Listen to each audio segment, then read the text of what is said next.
Ақжайық арнасын қосқан, күн шуақты тағатсыздана тосқан жайық жұрты. Күн шуақты болсын дейміз, армысыздар. Сағат 11:00 әдеттегіше тікелей эфирде танымдық сазды күн шуақ бағдарламасы жұмысын бастады. Бүгінгі күн жағымды жаңалықпен қуантсын. Кезекті көңіліңізді сергітетін әсем әнге жолдаймыз, төл арна қосылы болсын.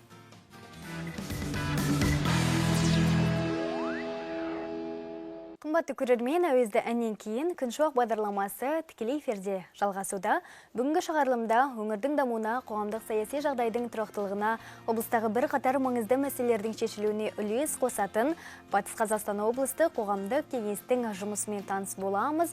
Қояр сауалдарыңыз болса, біздің байланыс телефонымыз 28 58 69.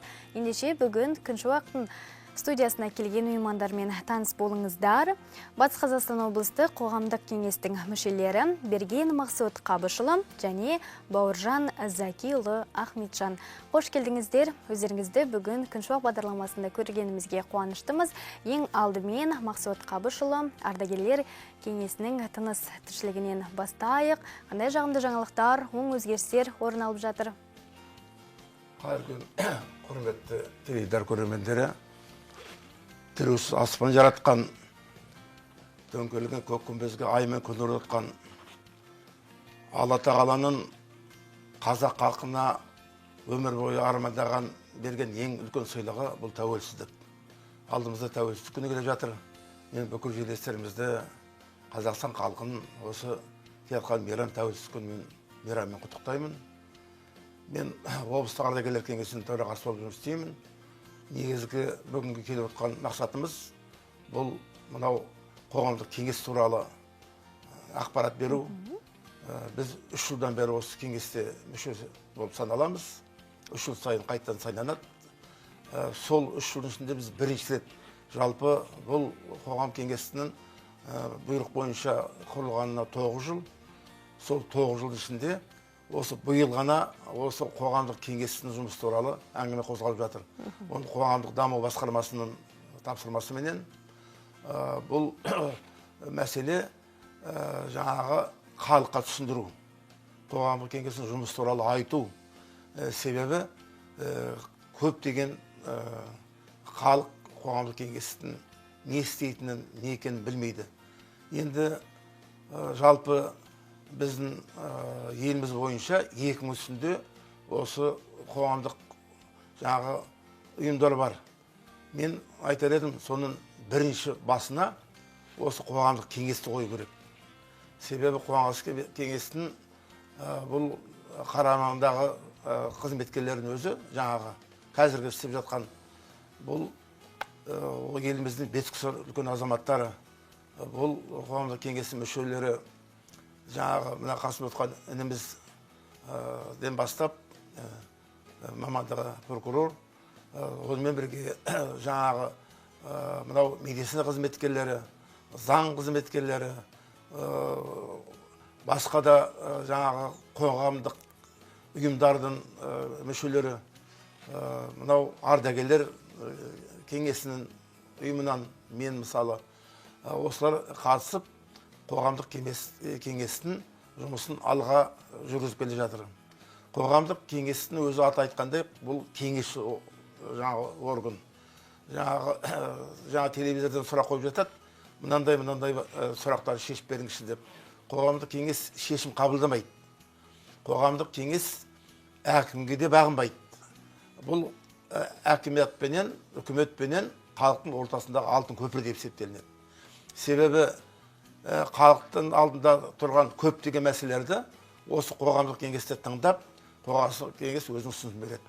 Қоғамдық кеңес, біздің облыстық қоғамдық кеңес бар, қалалық қоғамдық кеңес және 12 ауданда барлық 14 қоғамдық кеңес. Республика масштабында қоғамдық кеңес ол бөлек. Қоғамдық кеңес біріне-бірі бағынбайды. Және қоғамдық кеңестің негізгі өзінің бағынатын орны ол президентке ғана бағынады. Оның акиматта, басқа сот орнында, басқалар қоғамдық кеңеске өзінің ұсыныстарын бергенмен де оларға ешқандай жаңағы конкретно жұмыс бере алмайды. Сол себептен де қоғамдық кеңестің облысымыздағы үлкен істеп жатқан қызмет туралы қазір біз айтуға тиістіміз. Оның басшысы осы көп жылдан бері мынау Салыков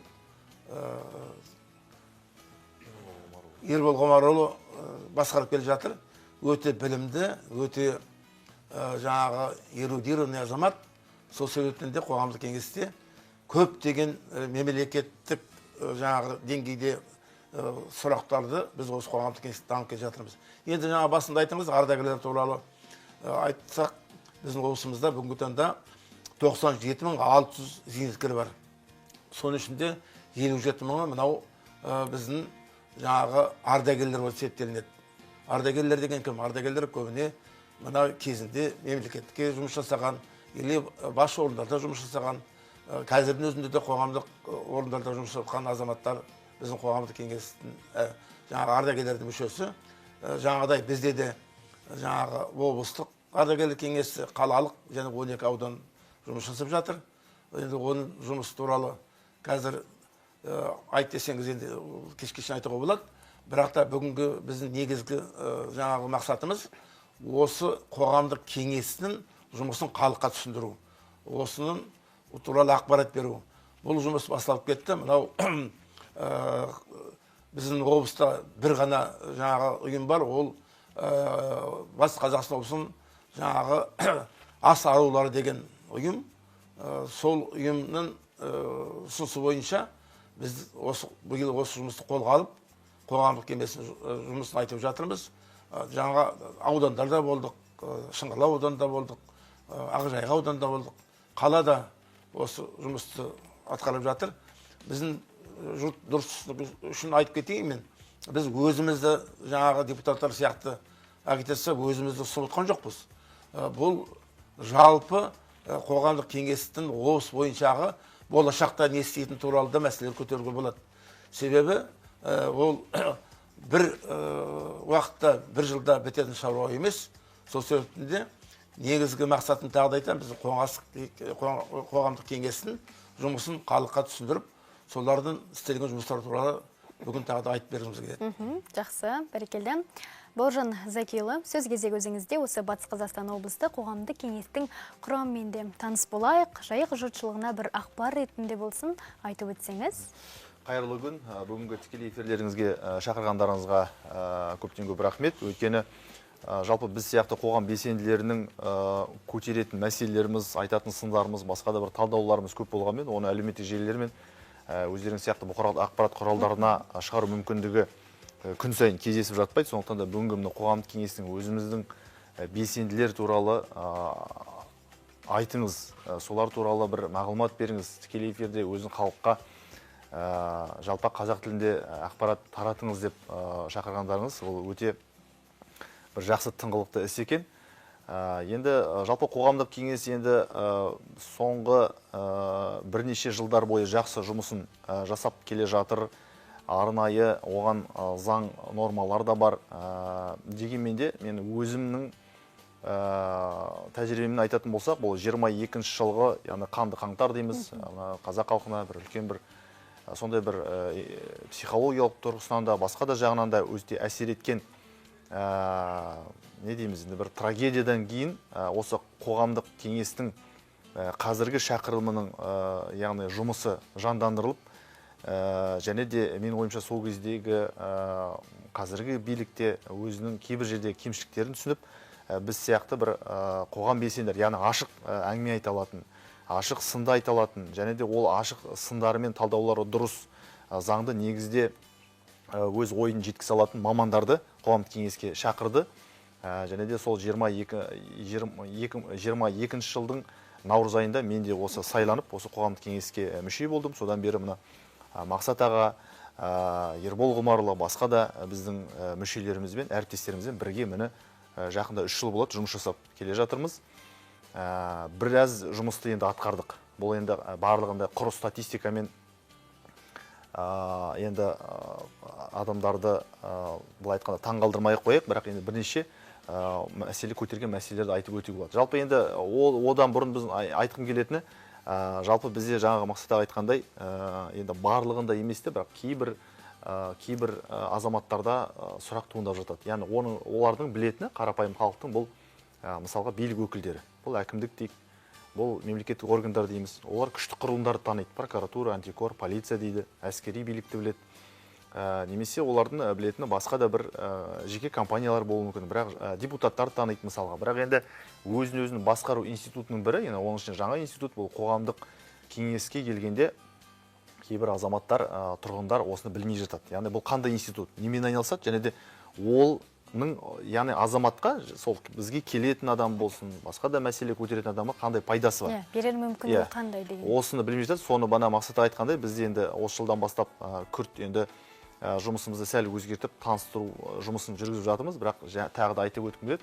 Жалпы қоғамдық кеңес дегеніміз бұл жаңағы ашық ойлы, енді бір еркін ойлы азаматтар мен азаматшалар, және де бұлардың негізгі, және біздің негізгі функциямыз, міндетіміз бұл билік пен халықтың арасындағы шынында да алтын көпір. Ат айтып тұрғандай, заңмен көрсетілгендей, өзін басқару институтының біріміз. Яғни біз халықтың мұң-мұқтажын, көкейкесті бір мәселелерін талдап, айтып, көрсетіп, көтеріп, оны биліктің алдында, құқық қорғау органдар болсын, басқа да кез келген мемлекеттік функциялар бар мекемелердің алдында біз оны тура қоя аламыз.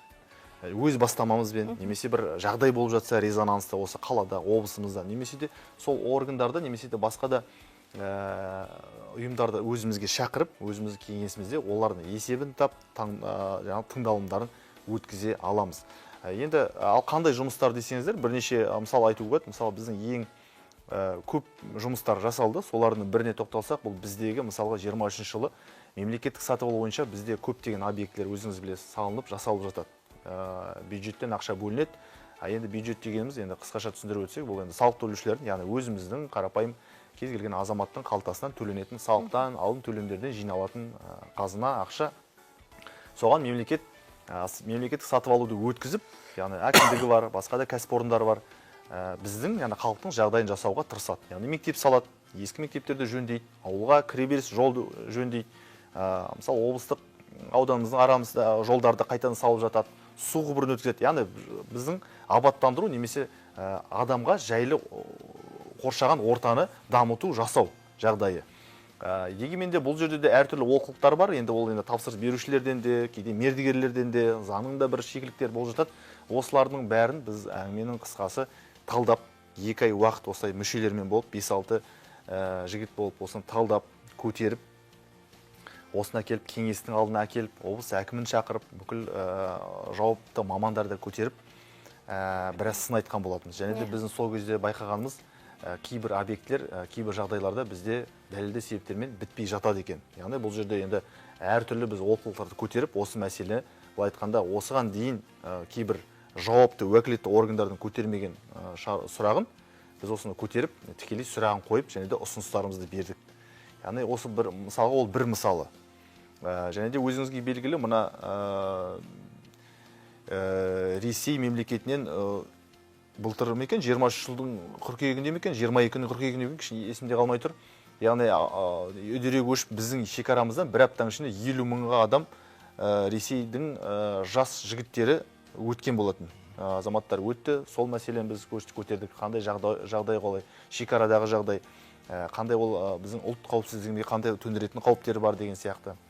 Және де енді кәдімгі күйбең тіршілікті айтатын болсақ, қаладағы ит мысықтың әсіресе балаларға шабатын, мысалға үй жануарлардың көбейіп кетуі, оларды жаңағы қалай деп айтады, дұрыс күтіп ұстамауында мәселелер, жолдың тазалығы, яғни әр түрлі қала мен аудан, ауыл мен облыс орталығына арналған әр түрлі мәселелердің біразында біз бірсыпырасында қарап, керек жерінде оларға өзіміздің ұсынысымызды беріп, керек жерінде біз олардың, яғни олардың деп айтқан жерде бұларға бізге келетін мемлекеттік органдардың кейбір қаулыларын, шешімдерін бірден қолдамай, оларды дұрыстауға, кейін қарай жібертуге осындай өзіміздің жұмыстарымызды енді өз негізінде жұмыс жасап отырмыз. Жақсы. Мақсұт Қабышұлы, жалпы осы қоғамдық кеңеске мүшелер қалай таңдалып алынады? Бұл қоғамдық кеңеске қазір біз қызмет жасап жатқан 31 мүшесі бар. Негізінде бұған өтем деген кісілердің саны 93 болды. бұл жерде экзамендемей ақ қояйын.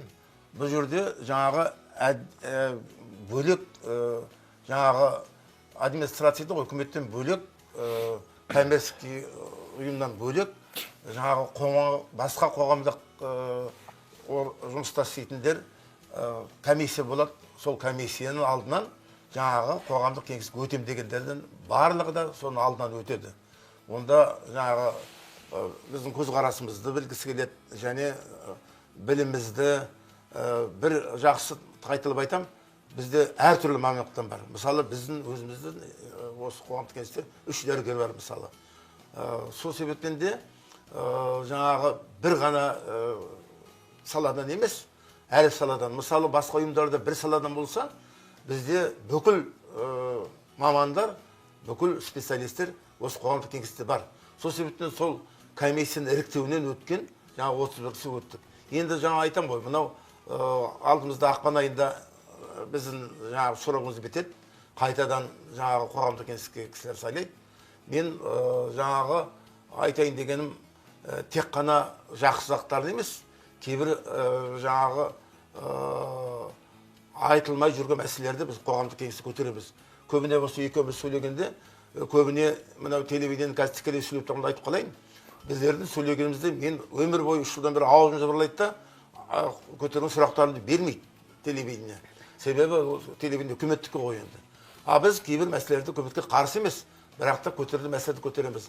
Мынау Лютер Кингінің бір сөзі бар. Бұл дүниенің бұзылуы зұлымдар мен залымдардан емес, білімділердің жақсылардың үндемей қалуынан дейді. Сол себептен кейбір мәселелерді біз осы қоғамдық кеңесте шынында көтереміз. Енді шешілмей жатқан мәселелер де бар. Мысалы, жаңа інім айтып өтті, мынау мысық пен ит туралы және мынау киік туралы. Осы мәселелерді біздер көтереміз. Осы жерде сол көтерген күйінде республика көлемінде жетпей қалады. Мысалы, мен жаңа сайланған мүшелерге айтар едім. Кейбір мәселелерді облыстық масштабта сол жерде көтеріп, сол облыстың масштабында соны аяғына жеткізу. Мысалы, неге киікті атпау керек дейді? Анау Францияның, Германияның, басқа елдердің кісілері. Олар киікті көрген жоқ, білмейді. Олар тек қана оқиды да жаңағы киікті қорғау керек дейді. Ең болса, бірде-бір шетелде көшеде жүрген, қаңғып жүрген ит пен мысық жоқ. Осы мәселені көтерілген кейін осы жерде қалып қояды. Осындай шешілмей жатқан мәселелерді де қоғамдық кеңесте айтылғанмен шешілмей жатқан мәселелер бар, соны айтып кету керек.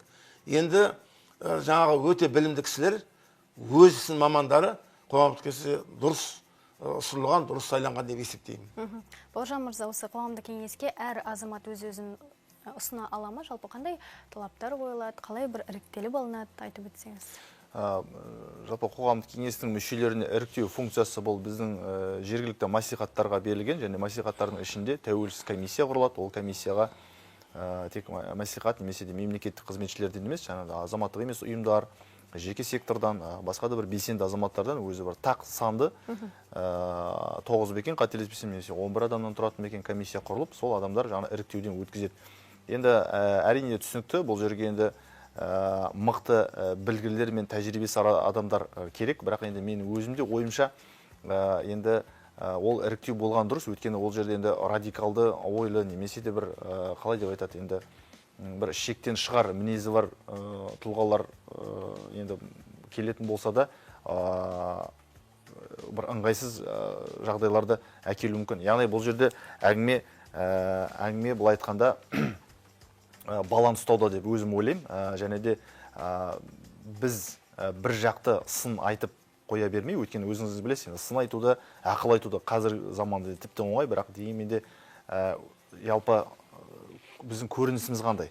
Яғни не ұсына аламыз? Мұны жасап атқан жоқсыңдар, бірақ қалай жасауға болады? Осы жолы мынандай еді, тиімдісі мына жер еді. Мына елде немесе мына келесі облыста мынандай бір тәжірибе осындай еді деп айта алатын сондай ұшқыр ойлы адамдар болған қалаймыз. Мысалға, соңғы мына көтеріп айтып жүрген мәселелердің бірі де, мысалы, өзім бастамашыл болып, мына біздің қаламыздың санитарлық тазалығы, яғни қыста қардан тазалау, жазда енді шаң топырақтан тазалау. Өздеріңізге белгілі, біздегі мына Жайық таза қала, бұл мердігер соңғы 9 жыл бойы енді монополист жалғыз өзі айналысады. Және де жалпы менің айтып жүрген ұсынысым қоғамдық кеңесте де кіші жиналысында талқыладық. Бұл біздің яғни тазалығымызды, Орал қаласын тазалығын одан да дұрыстау, көбейту. Біз басқа енді ел демей ақ қойық, өзіміздің еліміздің тәуелсіз Қазақстанның ішінде мақтанамыз. Жасыл қаламыз, яғни Оралымыз жасыл қала, Европаға кіреді, сулы, нулы жер, халқы қазақша да білет, орысша да білет, заңды сыйлаймыз. Біз әрқаны батыспыз, ойымызды тік айтамыз деп. Оның ішінде әсіресе тазамыз, ауасы да таза дегенмен де біздің кейбір жағдайда осы қаланың тазалығына байланысты менің өзімнің бір күмәндарым бар, және сол кезде бір ақсап қалып жатамыз. Оны енді өзіңізге белгілі, биылғында қар бізде қашан? Биыл 5 қарашада түсті, сол кезде де оны байқадық. Былтырда да 22 қарашада дәл сондай жағдай болатын. Яғни менің ойымша бұл жерде бәсекелестікті, яғни конкуренцияны дамытып, қаланы бірнеше бөлікке бөліп, мен қазір әдейі сол сұрауларымды жолдап анализін жасап жатырмын. Осы қоғамдық кеңесте алып келіп талдағымыз келеді. Яғни Ақтөбе, Алматы, Астана, басқа қалаларда да қалалар бөлінеді екен. Ол жерде бірнеше жеке компаниялар жұмыс жасайды екен. Яғни бюджеттен, әкімдіктен ақшасын алып.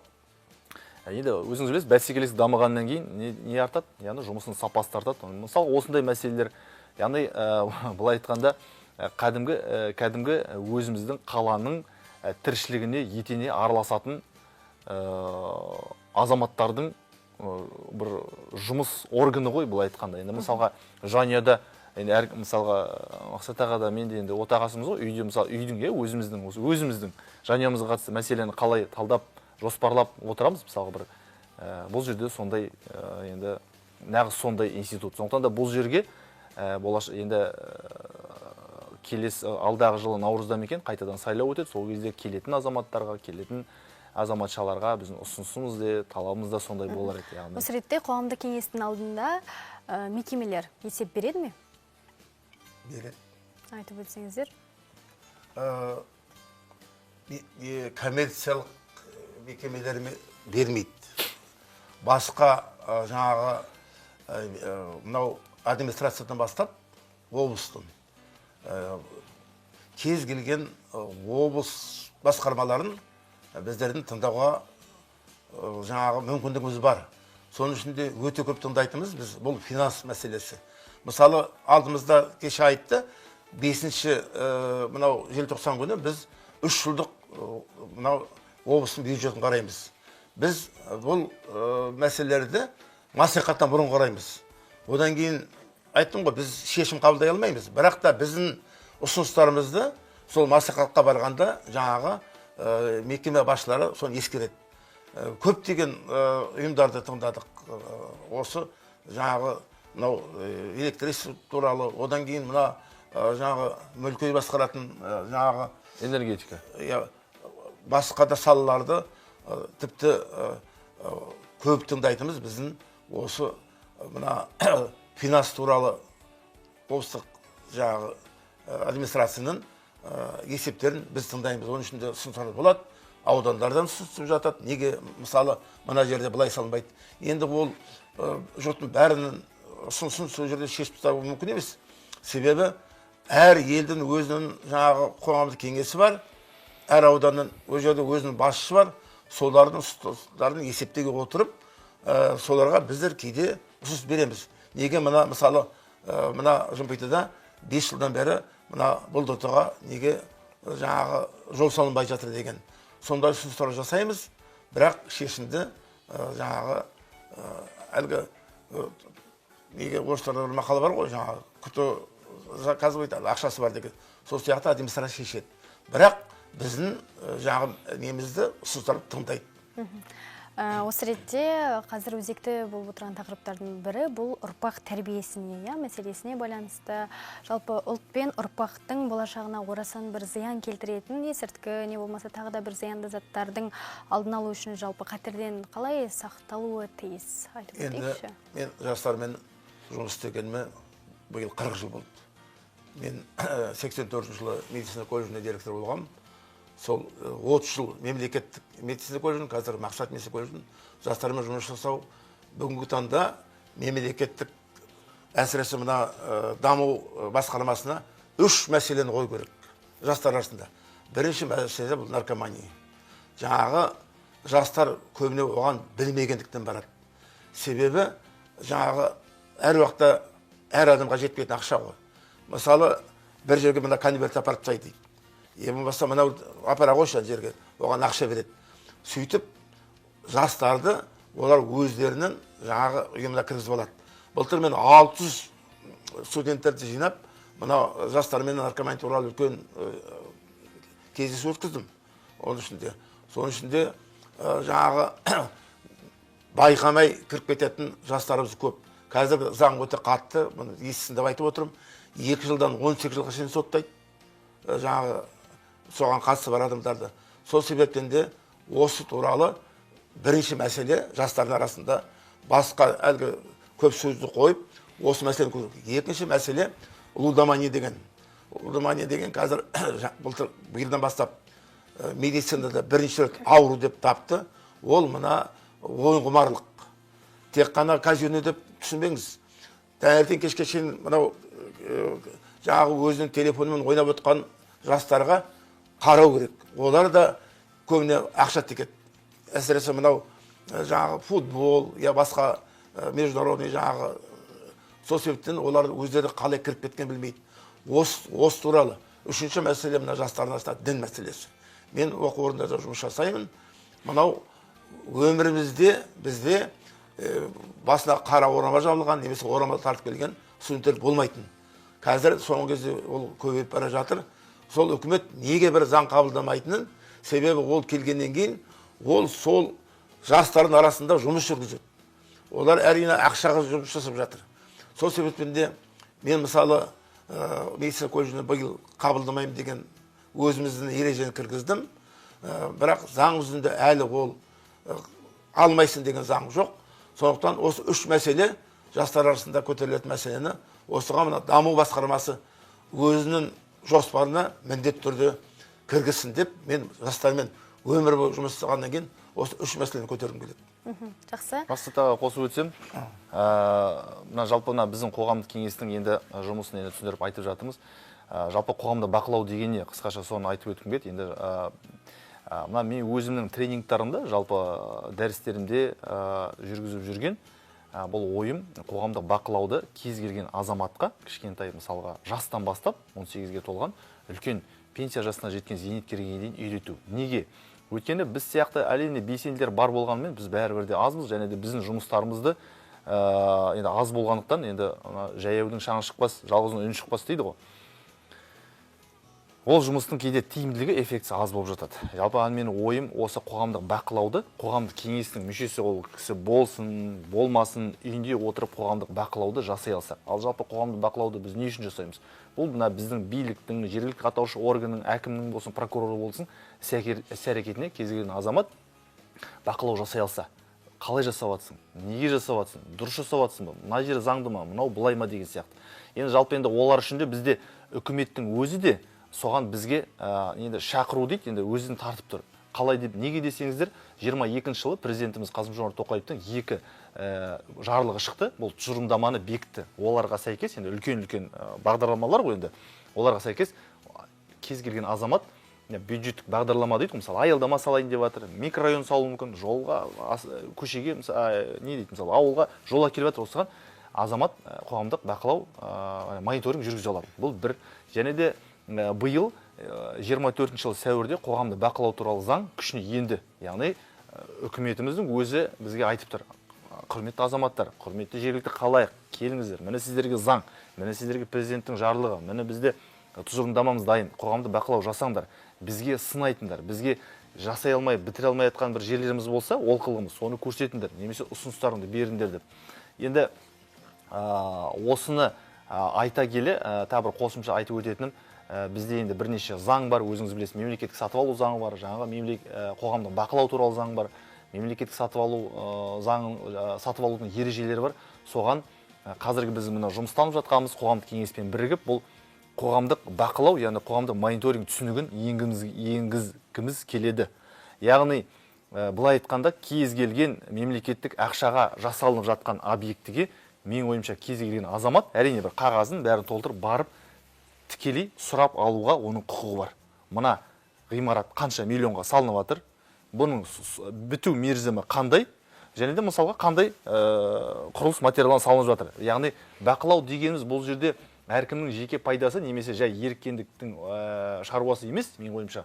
Бұл яғни шында да сол тапсырыс берушіге, әкімге, соны қадағалайтын, құрылысты қадағалайтын прокурорға, антикорыңа, аудитіңе көмекші ретінде қолданатын институт, және де оның да қоғамдық кеңес сияқты, жалпы қоғамдық бақылаудың, азаматтардың жеке бақылауы өзінің алда бір болашақ көрсететін бір дамып келе жатқан институттың бірде ойлаймын. Сондықтан да қазіргі тағы бір жұмысымыздың бірі осы заңға қоғамдық мониторинг түсінігін енгізу бойынша ережеге жұмыстанудамыз.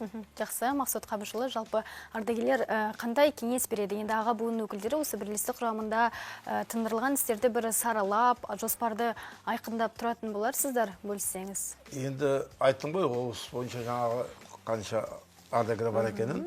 Ардагерлер әр ауданда өзінің аудан көлемінде жаңағы зейнетке жасына келгендермен жұмыс жасайды.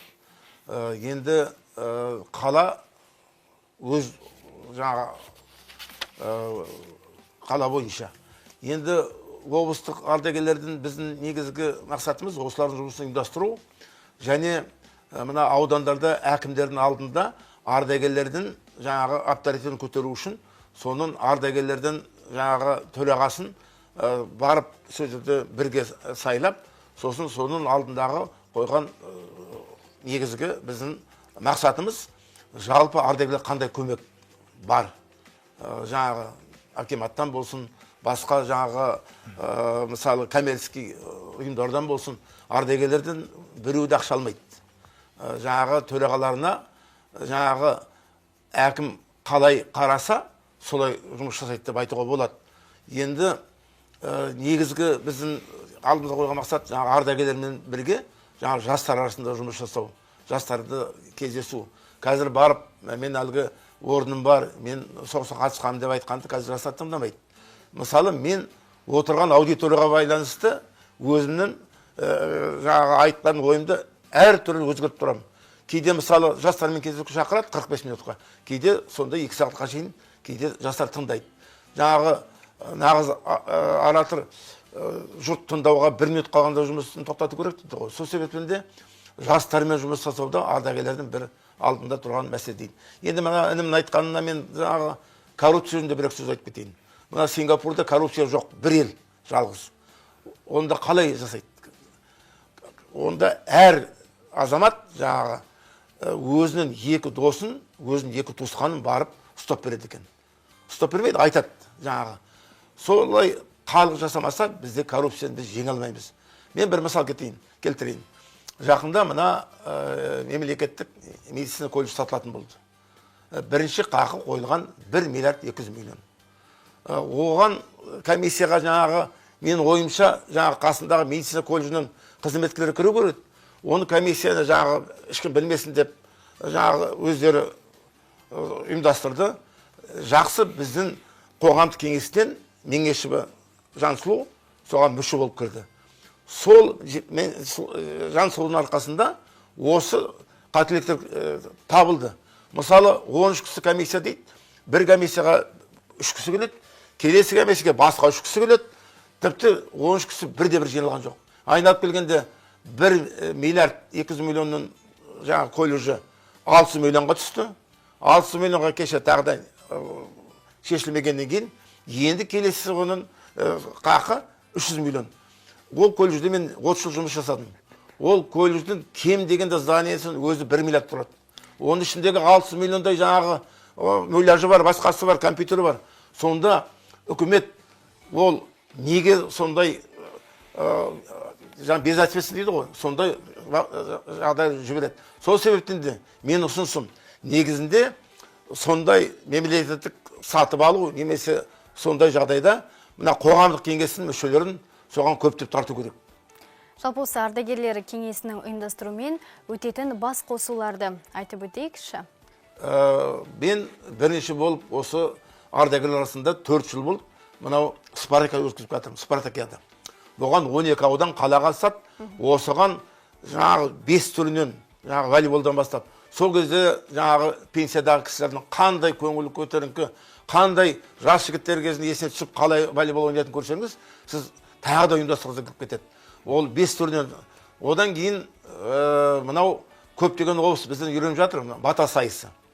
Әуелі аудан көлемінде жаңағы өздері бата сайысын өткізеді.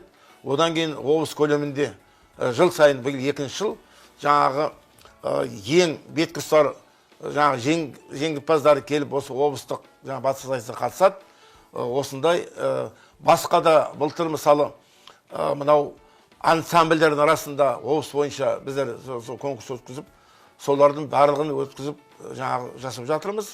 Енді ол әлгі өткізіп жатқан басқа мероприятияның бәріне осы облыста мен бір 9 комиссияның мүшесімін. Мына мемлекеттік басқару жаңағы басқармасында медигер деген комиссияның председателімін. Оған жаңадан келген жас басшылар, соларға жаңағы бұрынғы істеген басшылар келіп тәлім тәрбие береді. Одан кейін мынау финанс туралы мына Ақжайық деген фондыда кеше 60 миллиард түскен ақшаның соның комиссиясының мүшесімін. Сондықтан ардагерлер бізді қарап отырмайды. Осы бізде қандай қоғамдық жұмыс болса да біз солардың арасында жүреміз. Өте белсенді дейсіз ғой. Керемет. Бауыржан Закиұлы, қоғамдық кеңес мүшелері тұрғындармен жеке кездесулер өткізіп тұрады ма? Жеке кездесулер міндетті түрде өткізіледі, және де бұрынғы форматты біз өзгерттік. Бұрынғы формат, яғни енді кеңестің ішінде, өзіміздің кабинетімізде, облыстық мәслихаттың ғимаратында жасаймыз. Әлде де олай бар, бірақ одан кейін біз жандандырғанымыз бұл әсіресе антикормен бірге, антикор қызметінің де жобасы бар, сонымен бірге біз ауылдарды аралаймыз. Бұл енді бір бөлек жоба, мен және өзім заңгер ретінде, енді бізде заңгерлердің арасында заңымызда пробоно деген түсінік бар, яғни әлеуметтік қайырымдылық дейді. Яғни оған сай былай ғой, мысалға әркім не жасай алады, сол бойынша бір тегін көмегін көрсетсін деген. Мысалы мен заңгермін, бір уақытымды бөліп, бір ауылға немесе қалада бір жерде жинап, адамдарға тегін көмегімді көрсете аламын. Яғни сондай мәселе бойынша өзімнің де әріптестеріммен Жомарт Ерназаров, Сәлім Нұржанов, Берістен Баянды деген әріптестер бар, заңгерлер. Солармен бірге ауылды аралап, тегін банағы заң көмегін көрсетеміз. Қағазын жазып береміз, бір ақыл кеңесін айтамыз, бір қағаз шеше алмай жүрген проблемасын қарап береміз. Бірақ оның мынандай екінші жағын мен көтергенім, біз тек олардың жеке мәселесін көтермей, жалпы сол ауыл немесе микрорайон көшенің қандай проблемасы бар. Соған былай айтқанда соны араласа бастадық. Өйткені мен енді қоғамдық кеңестің мүшесі болғасын, сол проблеманы жинап, алып келіп осы жерде талдау үшін немесе анализ жасап, әркімге беру жұмысын жандандырдым. Яғни Дариян, мысалға мынандай мысал сіздерге де қатысы бар. Дариянға бардық, Бәйтерек ауданы. Біраз адамдар проблемасын айтты, олар енді белсенді жандар сол жақтан. Бір Қазақ апайдың айтқаны, бұл енді 22-нің не аяғы болу керек, не 23-нің басы болу керек, бір қыс уақытында. Бұл ол кезде зейнеткерлікке шығу мерзімі, зейнеткерлікке шығу уақыты бір тұрақты болған жоқ. Бұрын 58-де болды ғой адамдар. Сол оның алдында заңды өзгертіп 63-ті бастады. 63-ке дейін апарып қойды. Жарты жыл сайын көтеріліп отырады. Мысалға, биыл 61-лер шықса, келесі жылы 62-61 жарымдағылар шығады деген сияқты. Мен қысқасы ана Қазақ айтады Дарияндағы, балам, сен енді айтып жүрсің ғой, мына заңға өзгеріс енгізейік. Өйткені қаланың әйелдері 60-қа толған зейнеткерлікке жақындаған. Енді оларға оңай шығар. Жақсы. Енді ауылдағылар қиын деп, біз сол мәселені көтеріп ұсыныс бердік. Қазір өзіңіз білесіз, қазір пауза жасап, заңды не дейді енді, тоқтатып қойып отыр. Қазір 60 жарымнан әйел адамдар зейнеткерлікке шығып жатыр. Ол былай айтқанда, сол республика бойынша қабылданған заңға да біздің де қоғамдық кеңесінде кәдімгі өзінің несі бар енді. Жақсы. Септігі тиді соған. Құрметті меймандар, өздеріңізге алғыс білдіреміз. Енді Күншуақ бағдарламасының аяқталуына да санаулы минуттар қалды. Бүгін уақыт бөліп Күншуақтың студиясына келіп, Батыс Қазақстан облыстық қоғамдық кеңестің жұмысымен таныстырғандарыңыз үшін алғыс, жұмыстарыңызға тек сәттілік тілейміз. Қымбатты көрермен, Күншуақ бағдарламасының бүгінгі шығарылымын осымен түйіндейміз. Келесі эфирге дейін аман есен болайық.